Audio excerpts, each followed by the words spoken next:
Washington's butt was sufficiently kicked. Winter was here. His troops' morale was low, some just up and left. Washington needed to do something, anything to restore faith in the revolution. The British had spread throughout New Jersey and settled in for a winter of drinking cider and partying hard. Nobody expected an attack in the winter, so Washington started making plans for an attack in the winter. The British had hired a large force of Hessian mercenaries from the German states of Hesse-Kassel and Hesse-Hanau to fight the rebels. It was these mercenaries that were stationed across the Delaware River from Washington and his army. And there were more Hessian reinforcements incoming, but they made an unscheduled stop because their commander got thirsty. No, not that kind of thirsty. That kind of thirsty. It was Christmas Eve with a blizzard outside when Washington heard the Hessian defenses were down, and he decided to attack. He made a perilous crossing of the icy Delaware River with 2,400 men and marched 9 miles to Trenton, where he caught the Hessian forces completely off guard. After a short but fierce battle, the Hessians surrendered in droves. It was a much-needed victory that sent a clear message, not only to the British, but to Americans across the colonies. The war was far from lost. General Cornwallis led the British forces south to counterattack the Americans, but in a series of battles, Washington's defensive positioning and flanking maneuvers defeated the British 3 times in 10 days, and the British decided to abandon southern New Jersey for the rest of the winter. Washington finally set up a winter camp in Morristown, but for the Americans, there was much less partying than the British. Elsewhere, the British had taken Newport, Rhode Island, because it was a good naval base. In the south, they failed to take Charleston, South Carolina, which left British loyalists unsupported and vulnerable to more harassment and even mass expulsion. Congress sent Benjamin Franklin to France on a mission to convince them to join the war, and while the French generally loved any opportunity to hoodwink the Brits, they didn't want to join unless it was a sure win. So for now, Franklin spent his days chilling out and chasing tail. The British Parliament couldn't believe the war wasn't over yet, and the pressure was on to end it. So the British came up with a plan. General Burgoyne in Montreal and General William Howe in New York would advance through the Hudson Valley and meet in the middle, splitting the colonies in two, and thus screwing over the American communication lines. Burgoyne began his movement south, and after taking Fort Ticonderoga quite easily, he then came across heavy American resistance, so he sent Howe a dingle-dongle asking if he'd be showing up anytime soon. Meanwhile, Howe had completely abandoned the plan and gone for all-out personal glory by capturing the American capital, Philadelphia. He defeated Washington and his army at Brandywine Creek by using the old hit him with a decoy and flank him from behind tactic, and Philadelphia was now in British hands, forcing Congress to escape to York. But Burgoyne was left on his own to face the ever-increasing American force in Saratoga. American General Horatio Gates teamed up with our old friend Benedict Arnold to deal one final blow to Burgoyne's army. Arnold wanted to take the fight to the British, but Gates wanted to wait for the British to come to them. After a heated debate, Gates, the senior officer, told Arnold to go to his room, but Arnold defied his orders, and at the Battle of Bemis Heights he charged at the British and obliterated them. Great job, Horatio. By the way, what happened to that other guy who was in Saratoga? Who? Benedict Arnold. Never heard of him. Ouch. Hey George, didn't I do a great job? Taking Philadelphia and all?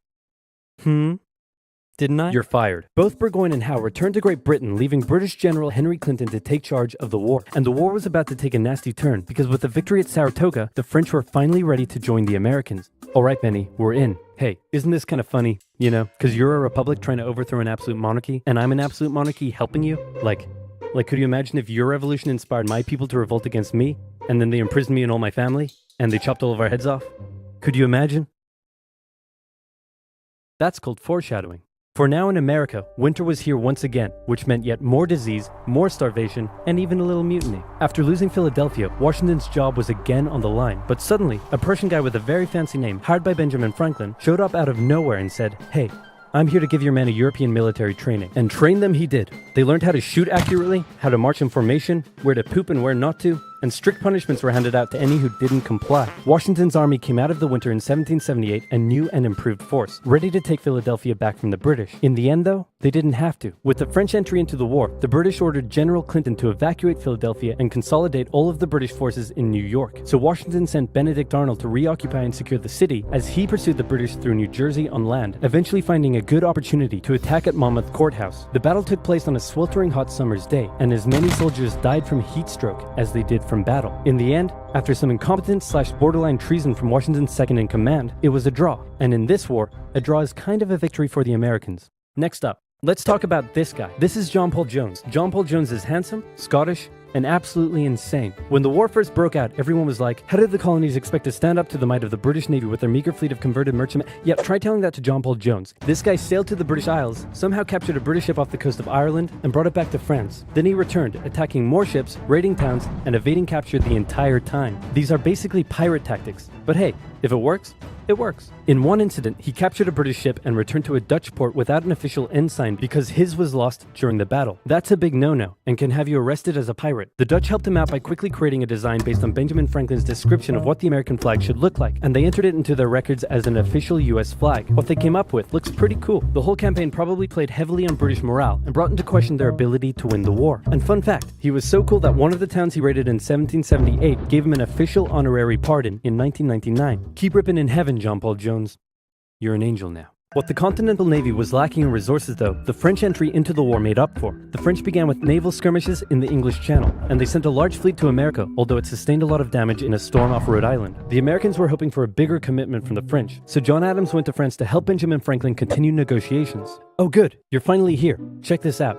Hey ladies, I'd like to fly you like a kite, 'cause you're electrifying. Isn't this great? Is this what you've been doing? Yeah, why? We were sent here on a diplomatic mission to secure military support from France, not to philander with the locals. Wait, no, ladies, come back. Worst wingman ever. But the Americans would get some more help. The Dutch provided aid, although they never formed an official alliance. More significantly, though, the Spanish, who had already been providing aid, officially joined the war in June 1779. They would provide support in the Midwest and the Gulf Coast, campaigns that heavily impacted the Native American tribes in those areas. Both sides actually enlisted the help of Native American tribes throughout the war, sometimes even pitting those tribes against each other. In the summer of 1779, after a series of raids against the Americans by the Iroquois, Washington organized an expedition that burned down more than 40 villages, forcing the tribes to relocate to Canada for British protection. And another group that shouldn't go unmentioned were African Americans, both free and enslaved. They joined both sides of the war, hoping to gain their freedom.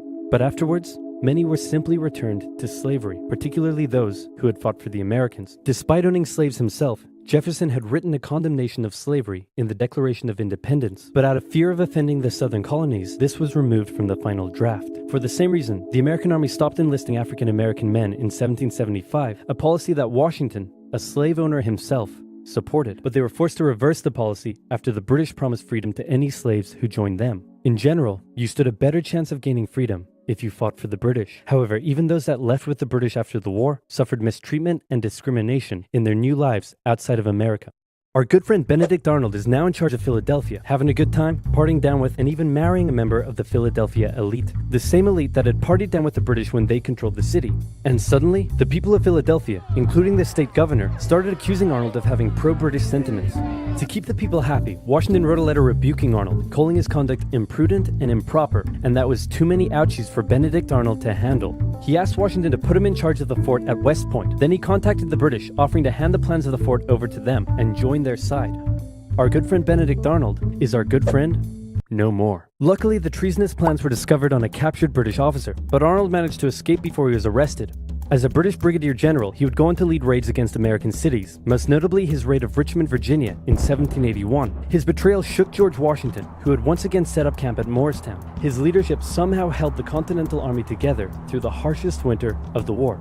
We're entering 1780, and Parliament was hopping mad that the war still wasn't over. The British debt was soaring, and despite taking parts of Massachusetts in late 1779, the North was in a stalemate, so the British decided to make a major shift in strategy to the south, an economically rich area with a higher level of support for the British, or so the British thought. A year earlier, they had captured the underdefended city of Savannah, Georgia easily, and a joint American-French counter-siege failed. Now, they laid siege to Charleston, South Carolina. It fell within months, with thousands of American troops surrendering to the British, a costly defeat. The British quickly moved to take control, and they sent stereotypical Hollywood villain with a British accent Bannister the Butcher Tarleton into the backcountry, where he hunted down rebels and destroyed them with ruthless brutality. The British presence also inspired local loyalist militias in the backcountry to rise up against their persecutors. The British really seemed to be onto something with their new strategy, and the ball was very much in Washington's court. I'm gonna send my most loyal general, Nathaniel Greene, to the south to stop the British. Gonna have to overrule you there, George. We're sending hero of Saratoga and your biggest rival, Horatio Gates. Watch this, George. I'm gonna save the day again, everybody will love me, and I'm gonna get your job. Here I go. And he got into one battle with Cornwallis, got annihilated, and ran away.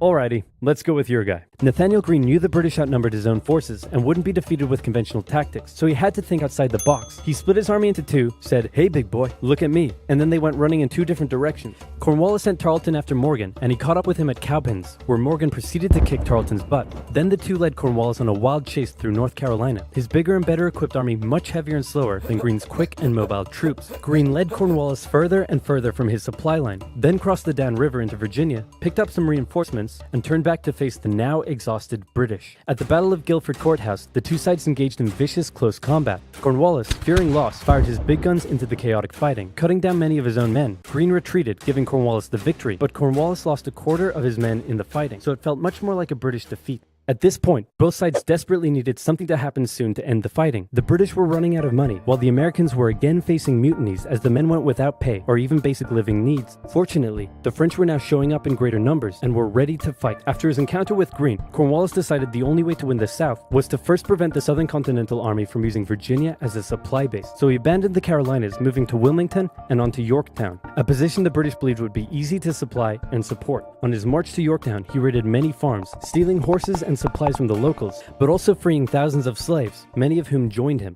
The French saw Cornwallis's new position as an opportunity to land a decisive blow on the British. Washington wanted to attack Clinton in New York, but the French said it was a really dumb idea. And to be fair, it was. Instead, Washington sent out fake dispatches to make it look like they would attack Clinton, but secretly their combined force marched all the way down to Virginia. A large French fleet under the command of Comte de Grasse arrived and successfully cleared the British Navy out of the Chesapeake Bay. The combined land and naval forces then laid siege to Cornwallis's army in Yorktown.